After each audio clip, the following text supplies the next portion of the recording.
And with me in the studio today to talk about this clip is Lane Gregory from Boys to Men and Sarah McLaughlin from Youth Alternatives Ingraham. Welcome. Hi, thank you. I'm so glad you could join us here today.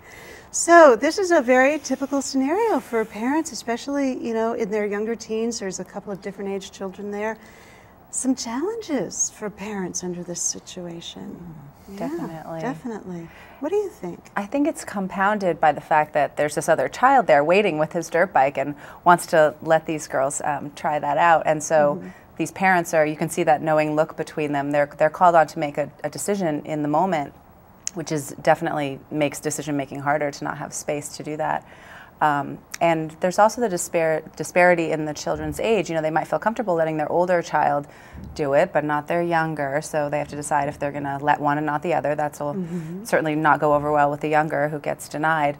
And it's a tricky situation. And it comes back to them. If they allow their child to do it, they have to live with the consequences. And I think it comes down to their comfort, if they feel comfortable or if they don't. And then they have to make a decision based on that.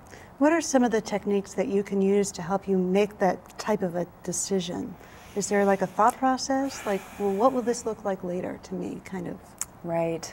I think that it's probably more of a heart-based decision than a thought-based decision. You know, do I feel in my heart that my child is going to be safe doing this? Do I feel like they have the physical skills, the mental skills? I can't remember the last time I was on a dirt bike, if ever. So, you know, I think that you'll know in your heart if your child is capable of doing that and can do it safely. I'm guessing this comes down to a safety issue for parents around the big equipment.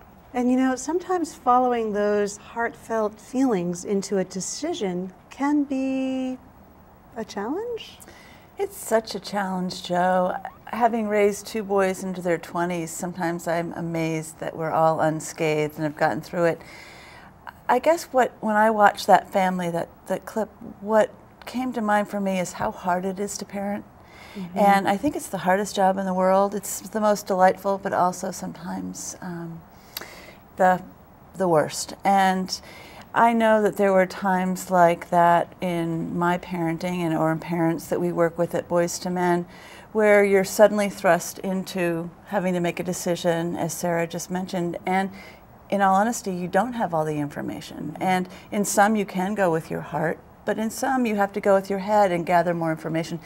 And one of the things that I think we're all often expected to do as parents is to have all the answers, and none of us are ever born with a degree in parenting. It's something that we learn and have to try hard at and be thoughtful about. And sometimes I know I need to gather more information, so I might call a friend, or I might connect with a teacher of one of my children, someone whose judgment I respect, and talk it over with them and say, does this really make sense? And I know, yes, he's got great balance and he might be okay on the bike, but does he really have the physical and mental maturity to be able to make the choices that are necessary to drive a two-wheeled motorized vehicle? Right.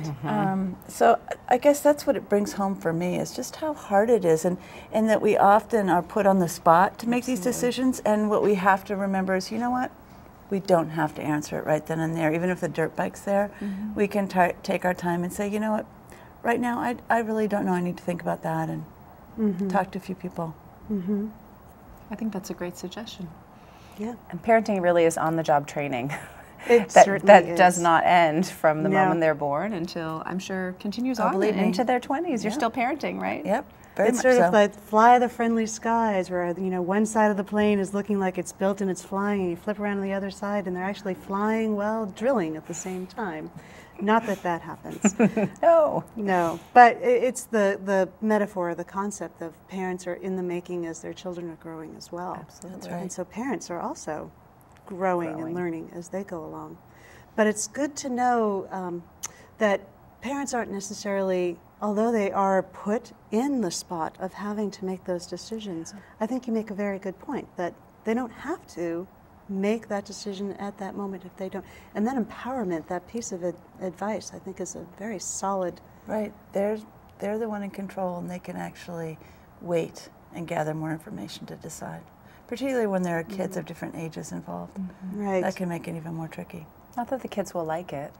No. But even in comparing siblings, there's always that notion that everyone is just born so differently.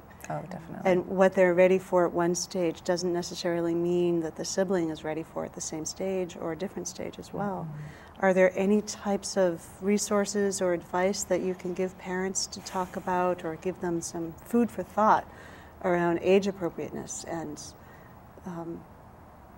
how to parent multiples or that type of?